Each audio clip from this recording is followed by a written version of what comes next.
Good morning, ladies and gentlemen. My name is Brady Cordonier, and I serve as the junior class representative. In honor of Veterans Day, I would like to begin by recognizing the men and women who have served or are currently serving in the United States Armed Forces. If you are a veteran or active service member, please stand and be recognized.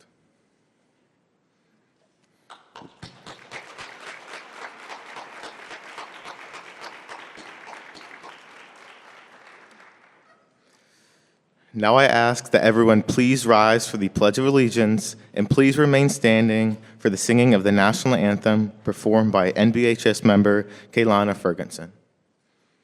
I pledge allegiance to the flag of the United States of America and to the republic for which it stands, one nation, under God, indivisible, with liberty and justice for all. Please remain standing for the national anthem.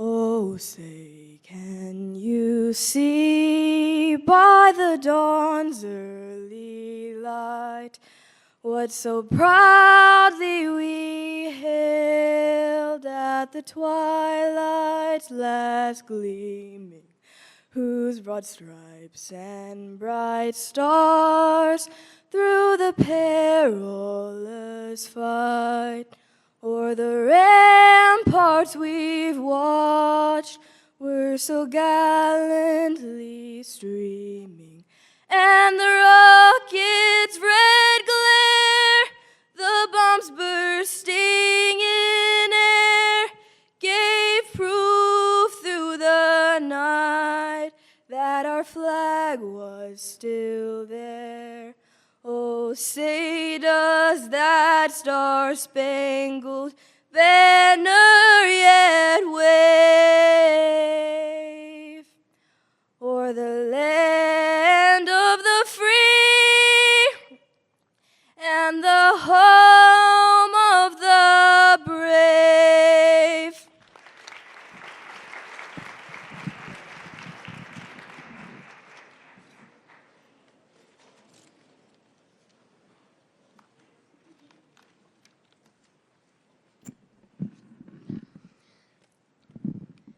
Good morning and welcome, everyone. My name is Mylan Overfield, and I'm the chairperson of the National Business Honor Society and the FCA Food Drive. We'd like to start by thanking all of you for being here today and for your generosity through your food donations. Your support truly makes a difference. And at this time, would Robin Thompson please come forward?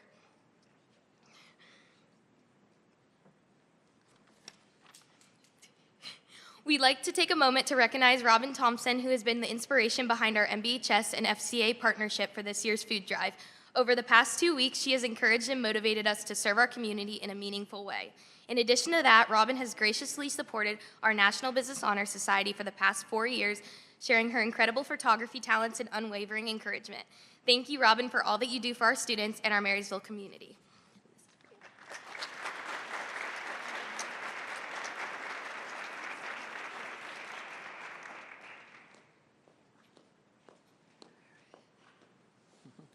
Good morning, everyone. It's a nice looking crowd here this morning, so we appreciate you coming. I am Dawn Burns, if I have not met most of you, but there's some of you I still haven't met. I'd like to introduce also my wonderful colleague, Linda Gordon, over here at the side. Together, we are the advisors of the National Business Honor Society, and we're also the proud teachers of this whole fun bunch here, so we get to see them every day, and it's quite a joy. So, and you'll be hearing more about them here in just a little bit. So again, welcome to the 4th Annual National Business Honor Society ceremony.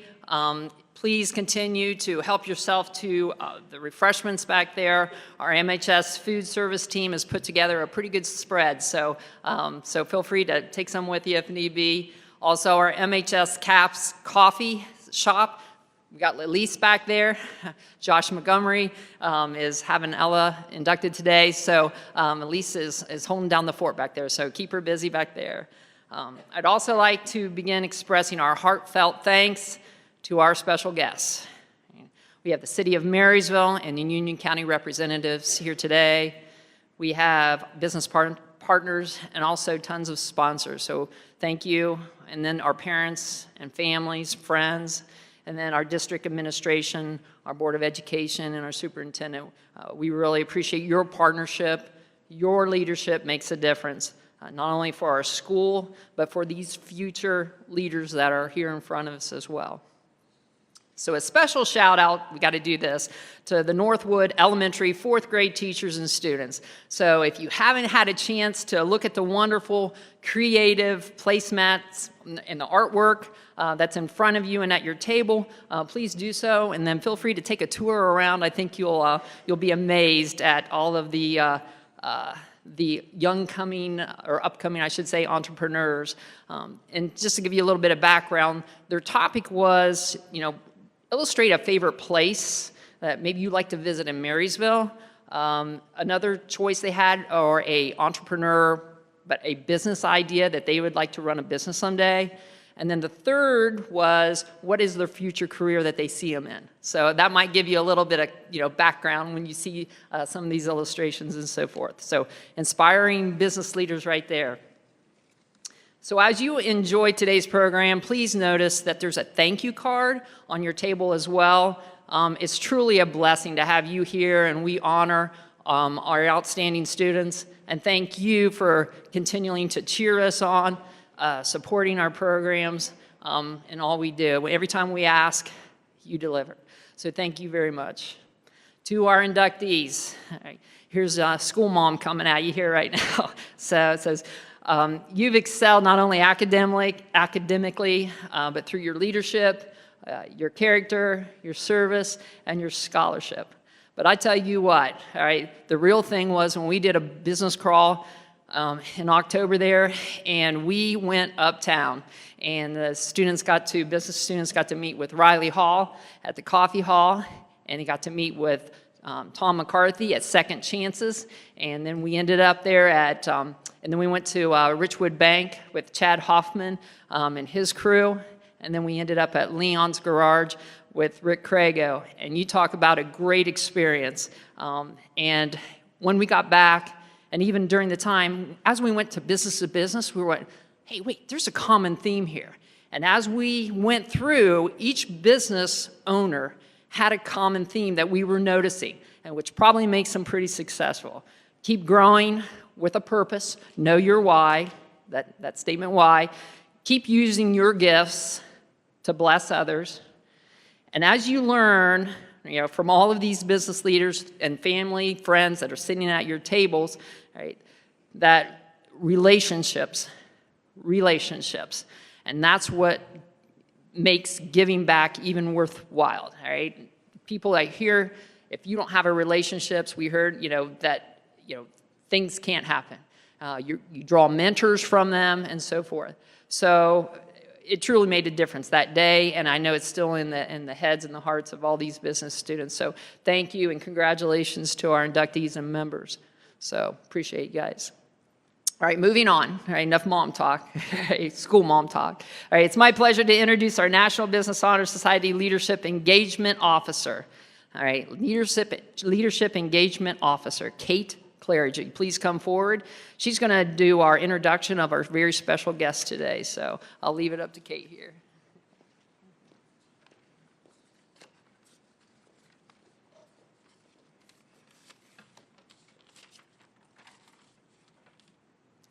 On behalf of all the officers and members, I would like to express our sincere gratitude to our advisors. We are truly thankful to have you not only as our leaders, but also as our teachers and our mentors. Our chapter would not be the same without your dedication, guidance, and passion. It is my honor to introduce our speaker this morning. Mr. Chad Hoffman is the president and CEO of Richwood Bank, where he has transformed a local community institution into a $1.3 billion regional powerhouse built on purpose and trust. Guided by the mission to inspire, protect, and celebrate anything that helps our communities thrive, Mr. Hoffman leads with a balance of strategic precision and human connection. Known for his creative storytelling and visionary mindset, Mr. Hoffman fuses business performance with community progress, from in-branch coffee shops to local development projects. His leadership blends accountability, optimism, and authenticity, and he loves igniting transformation by fusing vision, values, and measurable results. Mr. Hoffman enjoys spending time with his family, including solving escape rooms, playing volleyball, or scuba diving near tropical coral reefs. He is also a Lego fanatic. So please join me in welcoming Mr. Chad Hoffman.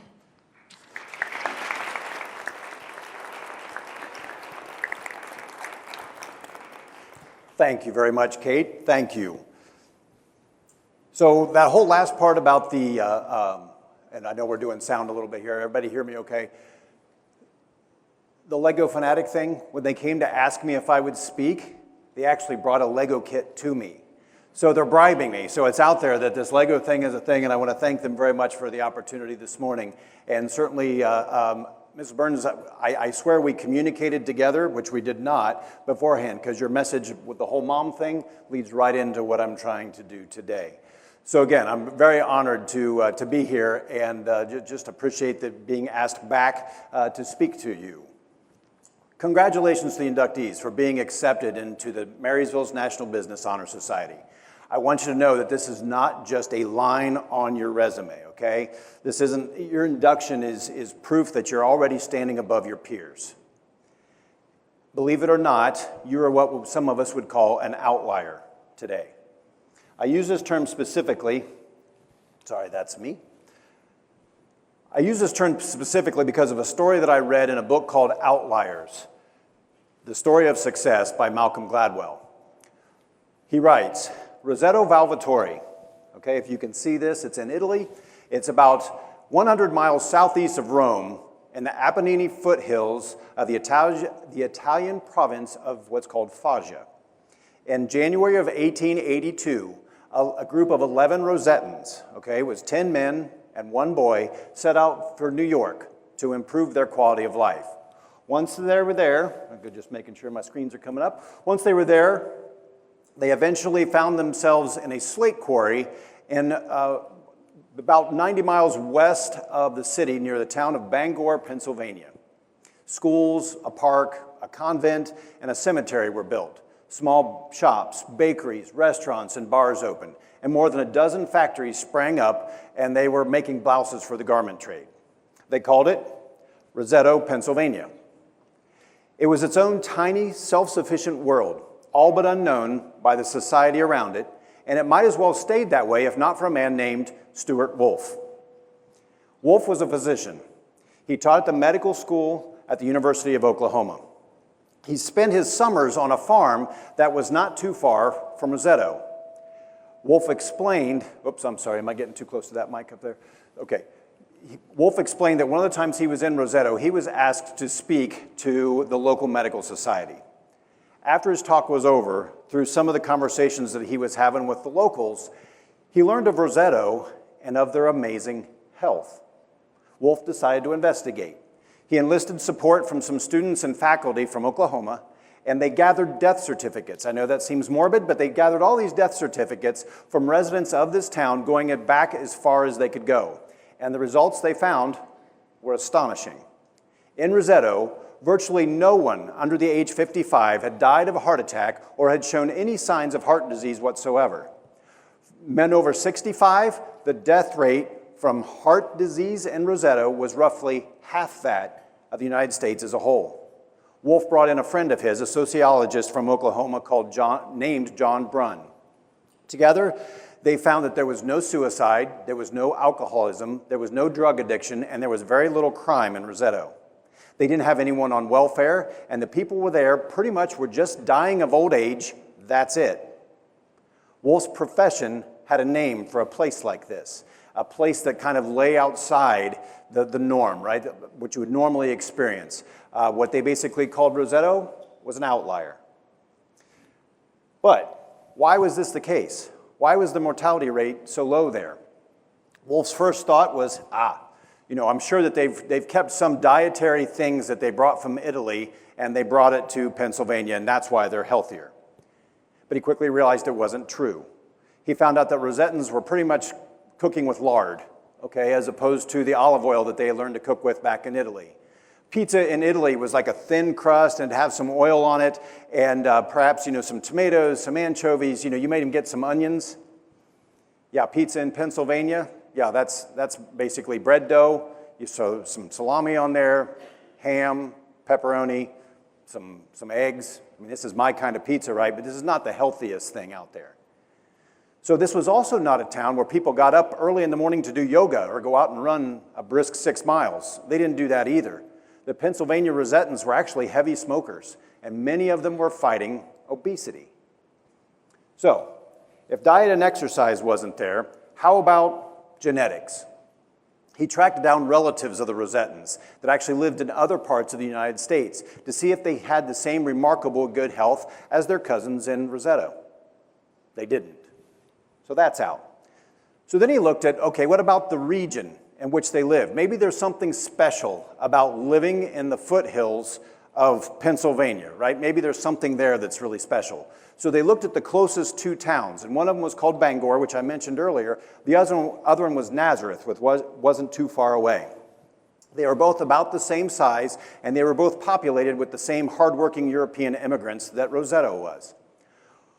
Wolf found through the town's medical records, however, that for men over 65, the death rate for heart disease in Nazareth and Bangor was 3 times that of Rosetto. So it's another dead end. So what Wolf began to realize was that the secret of Rosetto wasn't diet, it wasn't exercise, it wasn't genes, it wasn't location, it had to be Rosetto itself. As Brunn and Wolf kind of walked around the town, they found out why. They looked at how Rosettans visited one another, stopping to chat on the street or cooking for one another in their backyards.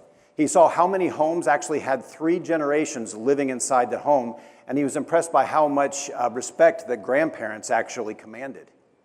They went to Mass at Our Lady of Lourdes in Mount Carmel, and they saw that the unifying and calming effects of the church on the group. They counted 22 separate civic organizations in a town that had a population of just under 2,000 people. So basically, in transplanting the culture that they had in southern Italy and bringing it to the hills of eastern Pennsylvania, the Rosettans had kind of created this powerful, protective, what I'll call social structure, okay, that insulated them from the stresses of the modern world.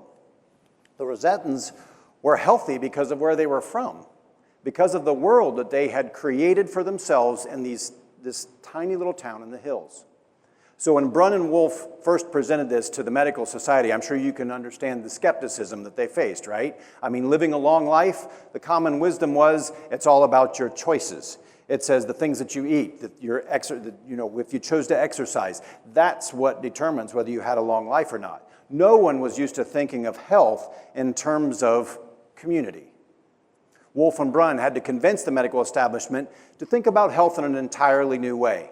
They had to get them to realize that they wouldn't be able to truly understand someone's good health or bad health if they didn't understand where they came from, who their family was, who their friends were. They couldn't take just their actions in isolation. So they had to understand that the culture that he or she was a part of and where they actually were from. So they had to appreciate the values of the world we inhabit and the people we surround ourselves with have a profound effect on who we are. Wow. Have you ever considered that your friends, your family, and the people that you hang around promote or detract from your own personal health? So I would ask you to look around your table. Does this now still scare you? I'll allow you a chance to move right now if you'd like to. Okay? So our choices don't just mean the food we eat. It doesn't just mean the exercise we perform. It means the people that we choose to hang around every day. But there's a problem. This study was done back in the 1950s, and even at that time, Rosetto was an outlier. Okay? In 2025, Leadership Ohio is a nonprofit organization that's dedicated to growing Ohio leaders. They did a report just this past summer, and it was called Join In, Revitalizing civic life. In the report, they state that in recent decades, the American habit of joining has faded. Beginning in the 1960s and 1970s, researchers have found a steady decline in membership across many civic organizations. A trend was developing that showed how people gradually stopped participating in clubs, leagues, and associations that once actually thrived. So the statistics were sobering. Just from 1985 to 1994, active involvement in community organizations fell by half. And that affected virtually every type of group across every demographic. This wasn't just in one specific demographic, it's across the board. So the question is, why has this happened? Many reports point to social transformations, right? Points to just that erosion of the foundations of civic life. Some Americans say that, hey, you know, we're too spread out. You know, we live in suburbia, right? So we're too spread out. We don't see each other. It's not the close-knit societies that it used to be. Some blame entertainment. Some blame technologies and modern advances. I mean, right now, why would I go out and see other people in organizations when I can just DoorDash, have Taco Bell delivered to my door, and binge watch Stranger Things, right? Because does anybody watch Stranger Things? I mean, we're getting excited, right? I mean, they're going to close this up, starting at Thanksgiving, ending on New Year's Eve. We're all excited about this. Why on earth would I go out and see anybody else? So, yeah, there it is. Don't get me started on cell phones. Oh, that hit a point there. So how many times have you watched a lot of humans in the same place, all with their heads down on their phones? Have you ever seen this before? From families out to dinner to individuals in airports. Airports used to be the coolest place to meet different people. Now you don't meet anybody because everybody has their head in their phone. You're afraid to approach them and say anything because they're busy on their phones. You used to meet some of the coolest people. So we don't communicate by talking, right? We text or we Snapchat or whatever you're using today. So take a quick poll here, show of hands. How many of you have been in the same room with an individual and instead of talking to them, you're texting them? Okay? This is disturbing, right? I mean, this shouldn't be taking place. We should walk across and have a conversation. But overall, Americans are spending less time with each other than at any point in history that we've got data, and that goes all the way back to 1965. At a personal level, a lack of social connection, however, is now understood to be a threat to your individual health and happiness. This kind of takes us back to the story I told earlier. In 2003, the U.S. Surgeon General, this is just 2 years ago, U.S. Surgeon General declared an epidemic of loneliness and isolation, warning that social disconnection carries real health risks. Listen to this. The advisory pointed that research showed that loneliness and self-isolation increased premature death. I'm not saying just health issues, we're talking death. Increased it by 26 and 29% respectively. Let me put that into another situation for you. Basically, what that says is that's worse for your health than smoking 15 cigarettes a day. All right? I don't know if that scares anybody else. I mean, look at this. For smoking 15 cigarettes a day, drinking 6 alcoholic drinks daily, physical inactivity, obesity. These are all, you can tell their impact on your health compared to social connection, lack of social connection. I promise I've got just one more chart.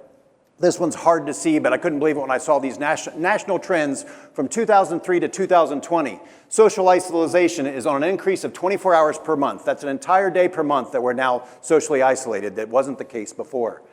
Household family social engagement, a decrease of 5 hours per month. Companionship, a decrease of 14 hours per month. Down here, social engagement with friends, a decrease of 20 hours per month. Non-household family social engagement, a decrease of 6 hours per month. And social engagement with others, a decrease of 10 hours per month. None of these are moving in the right direction. Okay, I've beat the proverbial dead horse, right? But why on earth am I talking about this today, your induction day, into the National Business Honor Society? I want you to understand the significance of your induction and highlight the ways that you can use this membership and it can help you on your journey after this ceremony. So the first word that we've got here is national. Dictionary.com defines national as, let's see if I can get it, concerning or encompassing an entire nation. Well, I hate it when it kind of uses a word to define another word, so we went ahead and broke it down and said a nation is a large body of people associated with a particular territory. So the first word has to do with people that are associated in your geographic area, or basically, in this case, the United States, right? That's our nation. The second word, business. It's defined as a person, partnership, or corporation engaged in commerce, manufacturing, or a service, profit-seeking enterprise concern. I believe, however, that business is more than profit and transactions, okay? It's a powerful engine. I mean, this is an engine for value, for innovation, for collective growth of a lot of human beings. At its best, it's a vehicle for opportunity. I mean, it provides jobs, training, relationships, and reinvestment back into a region. In this sense, business is a bridge between individual ambition and a shared well-being. A sustainable business doesn't just extract for profit's sake, right? It contributes, it gives back to customers, to employees, to the local economy, to overall civic life. That's a business. It holds itself accountable to more than just the bottom line. It must attend to ethics, trust, community, philanthropy, and legacy. Does every business follow this deeper purpose? Sadly, no. But those that rise above it, they understand that making a dollar is important, but they can actually make a difference in the lives of their employees, of their customers, and of their community, and that's a bigger purpose. So, the third word to me is really significant, honor. Honor is defined, we'll go ahead and hit that, as honesty, fairness, or integrity in one's beliefs and actions. Honor in the context of teamwork and organizational life, it's kind of a virtue of character and conduct. How do we act? And how do we act not only in front of everyone, how do we act behind the scenes? In our orientations at the bank, when we have orientation day, when we have new hires that come in, I personally meet with every individual person because I want to learn a little bit more about them, and I want to kind of set up, what the bank's all about. They've learned it through different cultural things, but I love to meet them personally and tell them that, basically give them a doorway into how things are done here. In these conversations, I have been asked repeatedly, how do you become a CEO? Okay, how do you become a CEO? And basically my response has always been the same. I said, you have to become a sponge. I don't mean this, okay? This is not the sponge I'm talking about. But what I mean is you need to learn more about the business than anyone else in the room. Now, does this mean you're the smartest or more intelligent person in the room? Absolutely not. I will tell you that is not me, okay? I am not the smartest in the room by far. But it is an understanding that you need to know not only your job, but the jobs of everybody around you. If you know that, you're going to start to work your way up, I promise. I guess this is a little bit closer to what I'm talking about. Be a brain sponge. Learn everything that you can. But not really. I don't want you to look at that. But if you say the words, that's not my job, okay? If you say the words, that's not my job, when you have an opportunity to learn or do something new, if you ever say those words, I personally don't believe that you'll ever be a CEO. You don't have the right mindset for it. Nothing is beneath you. Nothing is trivial. Everything is an opportunity to learn the business. Honor means that a person is more connected with the success of the team than their personal recognition, okay? They share credit. They admit mistakes. They emphasize collective goals over the individual spotlight. One of my favorite authors, Simon Sinek, says, the ability of a group of people to do remarkable things hinges on their ability to come together as a team. You don't step on others to get ahead. There's no honor in that. To do so, you want to be indispensable to the team. This effort will be recognized, and if it isn't, go to an organization where it is. As a leader, you have to remember that it's a luxury to put your own interests first, but it's an honor to put the interests of others before your own, okay? So as you get inducted into business, remember that, please, as you become the leaders of tomorrow. The final word in this is society. And it's defined as an organized group of persons associated together for religious, benevolent, cultural, scientific, political, patriotic, or other purposes. It's the web of relationships, institutions, and shared life in which individuals interact. It's not just a backdrop, but the grounds on which the individuals and groups either are successful or they falter. So has anybody heard of Maslow's hierarchy of needs? If you've never seen this, take a look at this. Maslow's hierarchy of needs helps us see why business, honor, and society matter together, and why human beings are wired towards connection and contribution. At the base of down here at the base of the pyramid, right, you have your basic needs, your physiological needs. You have food, shelter, security, we get that. And business as enterprise and employment for individuals, it helps meet a lot of those things, right? Because it's paying people, you can pay for your food, you can pay for your shelter if you're working at a business. But above that lies belongingness and love needs, esteem needs, and actually at the top, self-actualization. Humans don't want to just survive, okay? We want to belong. We want to be respected. We want to be trusted. And we want to do things that matter. So when students, professionals, and citizens choose to build businesses that serve, practice honor within teams, and engage in civic life, they're not acting merely above their own needs, they're actually fulfilling them, okay? Society where people stay isolated or uninvolved can leave large numbers stuck at the bottom two. They never get to realize the top three tiers. But when people join associations, when they collaborate in business, when they show character in teams, the pyramid is more fully realized for individuals, and society itself is healthier. With the rise of digital communication and increased demand for remote work, we are left lonelier and we feel more separated than ever before. Yet our intense desire to feel a sense of belonging remains. It's an innate human need. Today, you join the National Business Honor Society. You're not just earning a title. You're stepping into a community, okay? Business is how we turn ideas into action, challenges into opportunities, and effort into impact. It's not just about profit, it's about purpose, about seeing a need and deciding that you can do something about it. Honor is what keeps the power grounded, right? It's the voice that reminds you to be humble when you succeed, to be hungry when things get hard, and to be kind when you lead.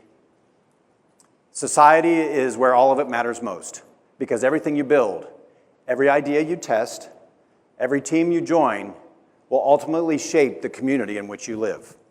Each of us has the ability to be the outlier. You don't have to wait until you go to college or wait until you get your first job. You can be doing this today. Every fundraiser, volunteer project, business plan, or act of integrity, you're planting a seed for your community's future. Today, you're being recognized for the potential as an outlier, all for the promise that you'll use those skills to lift others. So, there we go. Congratulations, inductees.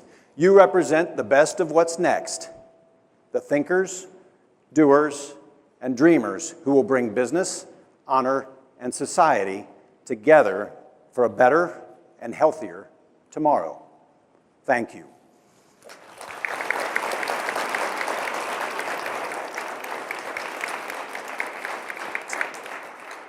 I do have one final thing that I have to do as an example, and I want to congratulate the leadership team, like I said, of the National Honor Society. I've got this little exercise that I do, and this is a $50 bill, okay? $50 bill. How many of you in the room today would take the $50 bill right now if I was to offer it to you? How many of you would take it? I mean, come on, let's be honest, right? Everybody would take it, right? Okay. Now, how many of you would take it?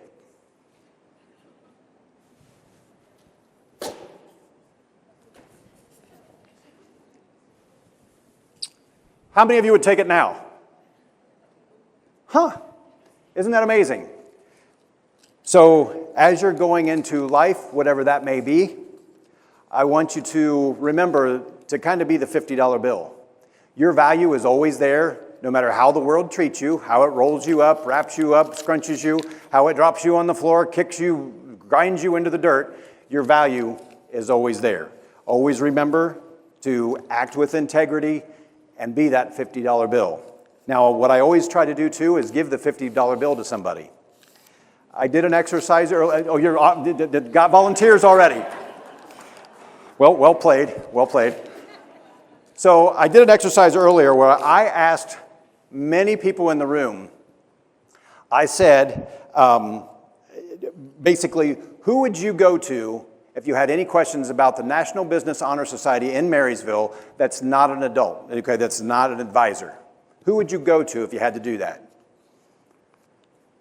And there was an overwhelming answer. And what's really neat to me, and Wesley, nothing against you, as president, right? I'm president of an organization, but people don't come to me when they want an answer because I probably don't know anything, okay? They sometimes call me the mascot. It hurts a little bit, but you know, you do what you have to. So Wesley, that wasn't the answer, wasn't the president. It was actually Miranda. Miranda, come on up.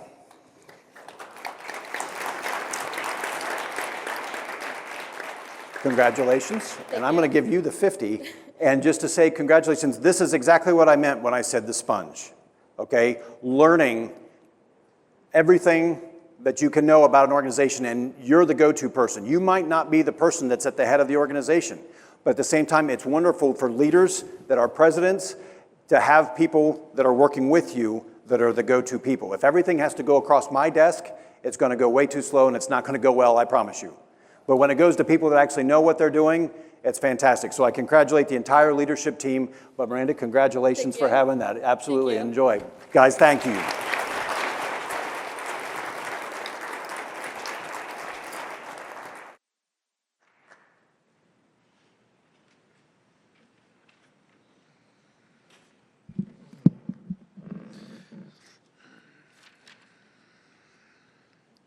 Thank you. Thank you, Mr. Hoffman. Let's all give him one more round of applause for coming today. Thank you. At this time, will all National Business Honor Society of officers please come forward, as we will now begin our introduction.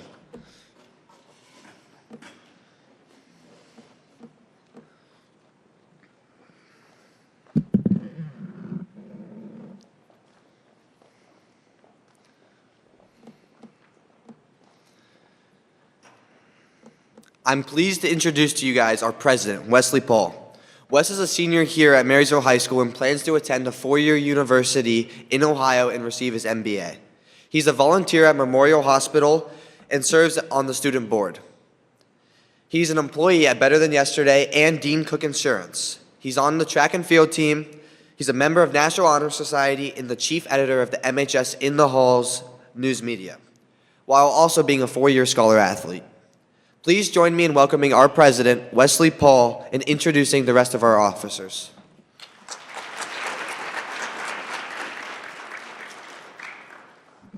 Good morning, everyone. It's my pleasure to be here today. I will now introduce all of the officers in this society. Each of us have played a vital role in accomplishing many firsts this fall. First off, I would like to introduce our class of 2027 representative, Brady Cordonier. Brady is a scholar athlete here at Marysville High School with a varsity letter all 3 years of him being on the swim team. He also participates in club swimming in Springfield outside of the school season. In addition to athletics, Brady works for the city of Marysville and volunteers at Second Chance's thrift store. Next, I would like to bring forward the class of 2026 representative, Kenley Russell. Kenley is a senior here at Marysville High School and plans to attend Ohio University with intent to major in psychology. Outside of this organization, she serves as the leadership coordinator for Marysville DECA, is the secretary for National Honor Society, and is the member of the National Technical Honor Society. Athletically, she is a varsity volleyball captain, and she also volunteers at Memorial Hospital. I now introduce our public relations officer, Alex Ike. Alex is a senior here at Marysville High School and has been a member of the Marysville girls soccer program for all 4 years. She volunteers at Memorial Hospital and works year-round at Boston's as a server, and in the wintertime, she also works at Mad River Mountain. After graduation, Alex plans to attend Miami University in Oxford, where she wants to study human capital leadership and management. Next, I would like to introduce our Director of Finance, Jovi Trock. Jovi is a senior here at Marysville High School. She is currently working her internship at Holbrook and Mantor accounting firm. Alongside her internship, she also works as a waitress at Boston's. She has been on the Lady Monarchs basketball team for all 4 years. She is currently enrolled through the Ohio State Academy, where she travels to Columbus a few days a week to take classes there. She also plans to attend that for her full 4-year degree to get her master's in accounting. I now introduce our treasurer, Carson Cousineau. Carson is a current junior here at Marysville High School. He intends to major in either financial economics or accounting, applying to both Bowling Green State University or The Ohio State University. He is a member of the marching band, Boy Scouts, and works at Marysville ATA. Now our secretary, Sam Kruger. Sam is a junior that's involved in several clubs here, including Pro Terra Nova, DECA, and Leo Club, and he serves as a volunteer at Marysville Grace Brethren Church. Sam is a captain on the boys soccer team and earned first team all OCC honors this year. Sam plans to attend a 4-year university and then to go on to be a medical doctor. Our director of sponsorships, Maddie Cook. Maddie's a senior and has been a member of the girls soccer program for 4 years, earning Scholar Athlete each year. After many years of playing with Club Ohio, she now serves as a volunteer assistant coach with them. Outside of athletics, she works at Boston's as a server, and following graduation, she plans to attend Miami University, where she will study economics and human capital management. Next, I would like to introduce our Vice President, Caden Jude. Caden plays soccer, where he was named Division I All-Conference as a sophomore and competes in the MLS Next League. In addition, he has been selected twice to the Olympic Development Program Midwest team. He is a 2-time state runner-up in DECA's virtual business event, maintains a 4.4 weighted GPA while holding membership in Leo Club and Pro Terra Nova. I now introduce our Leadership Engagement Officer, Kate Claridge. She is a member of the Spanish Honor Society, Rho Kappa, and Mock Trial. Outside of school, she is a nationally ranked BMX racer and a volunteer coach for BMX. And finally, I introduce Miranda Strang, our Chief Advisor. She is a member of the girls wrestling team and the girls track team, where she earned 2-time OCC all conference honors, and she's also on the soccer team, all conference honors for soccer, and was second team all district. She is a member of the Spanish Honor Society, National Honor Society, Rho Kappa, and she also gives her time to Trinity Lutheran School, where she volunteers in the kindergarten and 3rd grade classrooms. After graduation, Miranda is continuing her academic and athletic career at Center College, where she's going to be playing collegiate soccer while majoring in economics and finance and minoring in Spanish. Please join me in welcoming Miranda to the podium.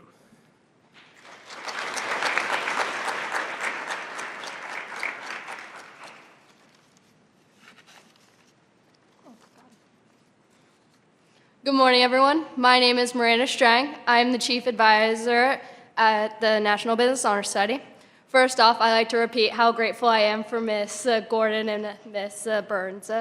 Their unwavering support and dedication created so many opportunities for this chapter and impacted so many students' lives, including my own. Also, I am proud to say we were able to host our first business crawl uptown this year. We began by meeting Mr. Riley Hall at the Coffee Hall and Creamery, and then moved on to Mr. Tom McCarthy at Second Chance's thrift store, where both spoke about their experiences within entrepreneurship. After that, we visited Richwood Bank and Mr. Chad Hoffman, where we learned more about the banking industry. And then we wrapped it all up at Leon's Garage, where Mr. Rick Crago came in and talked about his journey within the food industry and in entrepreneurship. I'm also happy to share that as a chapter, we were able to go on our first college tour. We visited the Ohio State University Fisher College of Business. With these experiences in mind, I hope this is just the beginning of our growth as a chapter, and that we continue to expand our involvement in both Marysville High School and throughout our community. Now, to begin the induction, will the following senior inductees please come forward? Maddie Cook, Kendall Davis, Caitlin Fishman, James Hackworth, and Morgan Wilder. Wes, do you want them to get them on this side?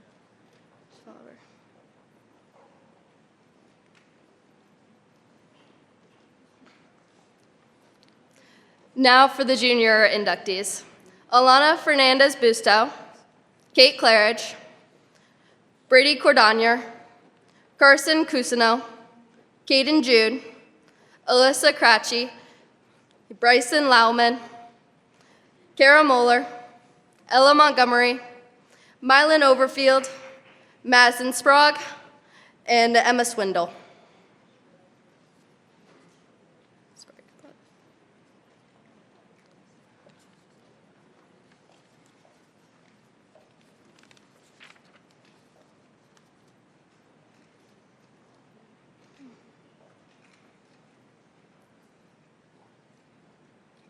Wait, do you guys want to back up and go back there?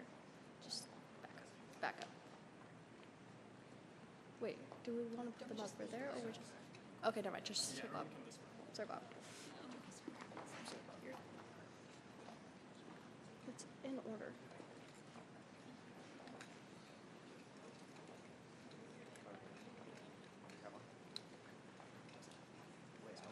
It's in order.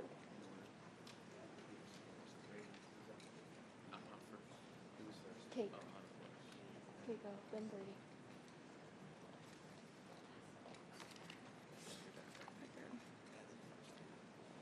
Carson, Aiden. Sam, you're after Alyssa. Yep. Oh,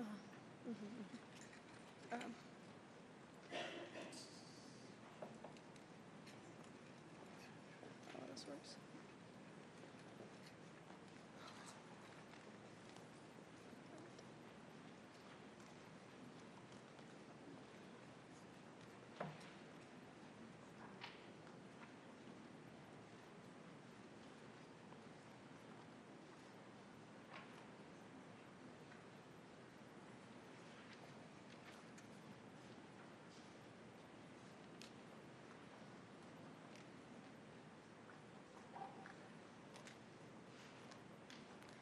Let's all give a round of applause for the newest members of the National Business Honor Society.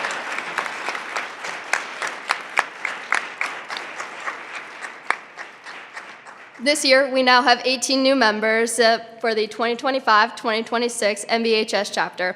I know I speak for all the officers when I say we have high expectations to continue to accomplish this year. We are eager to make an even greater impact in our community while providing the opportunity for our members and inductees to grow into the best business leaders they can. To all the inductees, I accept you as candidates for membership in the National Business Honor Society. The purposes of our society are to promote and recognize academic achievement and business education at the secondary level, to foster and recognize leadership skills and character development, to help members grow ethically and socially by promoting and encouraging an interest in business, and to encourage member involvement through service learning initiatives. Do you understand the goals of our chapter, and will you do your best to support them? Please answer, I do. This time of accepting new members into our organization is a time for them to commit to the ideal for which the National Business Honor Society stands for. Please repeat after me. I believe in the purpose of the National Business Honor Society and the ideals of excellence for which in business for which it stands.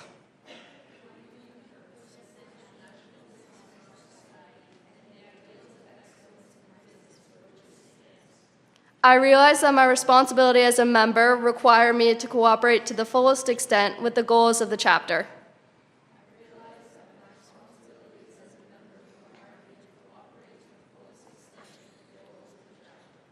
I will seek to grow in personality, professionalism, and character through my association with other members.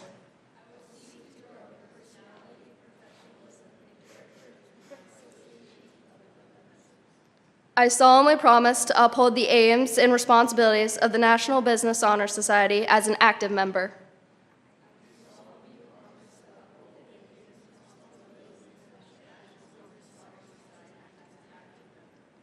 Congratulations to all our inductees.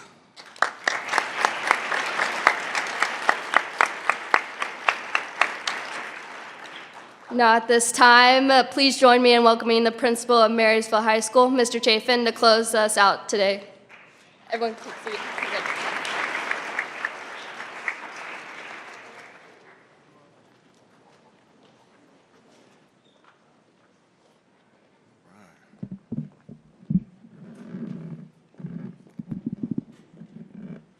Well, I just asked Miranda if I could borrow that $50, and she didn't really answer. Hopefully, that's great. Thank you.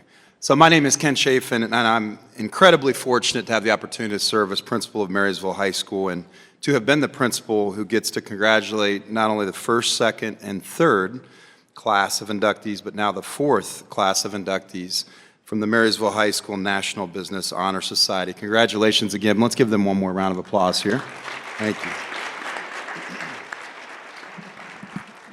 And I have to say, Chad, every time I hear you speak, I'm always inspired. You do such a great job speaking. You also encourage me to read more. So last time you spoke, it was The Infinite Game by Simon Sinek. I immediately went and bought that book, and I'm going to purchase Outliers now. I love your messages around leadership, and it makes a lot of sense. Also, I think you should be an educator. Maybe when you're done with the CEO thing, we would love to have you in Marysville schools, I'm sure. The Maslow's hierarchy of needs reference was really impressive, and I think that's foundational, so thank you again. I want to thank some people in the room for sure. We have a lot of industry partners here in the room that open up doors. Great schools are breaking down traditional boundaries, and they're getting more students out into the business community in this example, and we're bringing those experts in. And I think that's happening here, and not just in our building, but also for ECHS down the road. I know there's a lot of overlap with our partners that are in the room today that are pouring into our kids in both buildings, and we just want to thank you for being here and for everything you do for our kids. Let's give them a round of applause.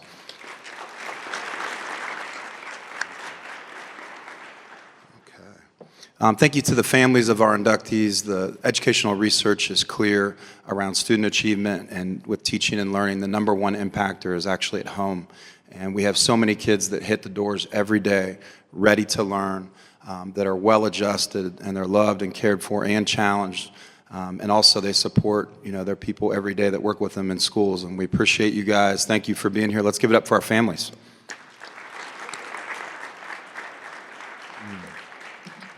Definitely Don Burns and Linda Gordon. Everything they touch is what I would call first class. Okay, you're never going to come to this ceremony and walk in here and, for example, not see tablecloths on the tables or fourth grade artwork or get the feeling that it's willy-nilly and just thrown together. They are first class through and through. That's my bad. What's that?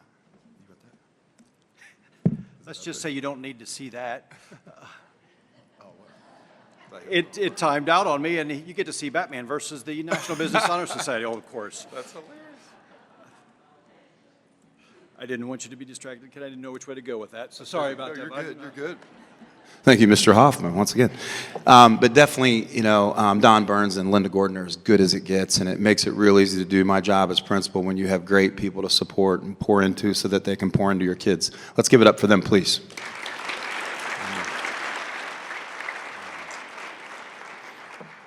All right, in closing, I just want to say thank you to our inductees for your dedication, your service, and for just being you. I challenge you to pursue everything that stirs you, not just the things that you have an interest in. What stirs you? What stirs you to get out of bed, excites you, makes everything that would otherwise be work just feel like something you want to do every day. I think that's a real key. The other thing I would say, I loved the references to relationships. We're getting ready to have a book study meeting with teachers in this building. It's a great book called Culturized by Jimmy Cassis. And, the 3 R's are really important foundationally to that. And those 3 R's are relationships, relationships, and relationships. I believe that to my core. I think as you guys are leaders, the very best leaders, it comes down to how do they make you feel. They pour into you so that you can pour into others. And I think if you model that, our building's going to continue to get better and better, and the lives that you impact are going to be profoundly impacted. To use the word that Chad used when describing the book, there is a profound impact that happens on the lives of people based on who they're around every single day. And I challenge you to be that person that profoundly impacts other people through relationships. You're very worthy of our celebration. All these people are in a room for a reason, and that's because of you, and they wouldn't show up without you. Thank you for being you, and congratulations again. And the 3 things we always say here, number 1, we respect you. Number 2, we love you. And number 3, We're proud of you. It's not hyperbole, that's the truth. One more time, let's give it up for our inductees in the class of 2025.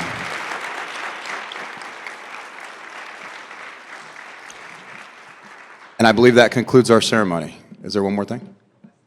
Wes? Okay.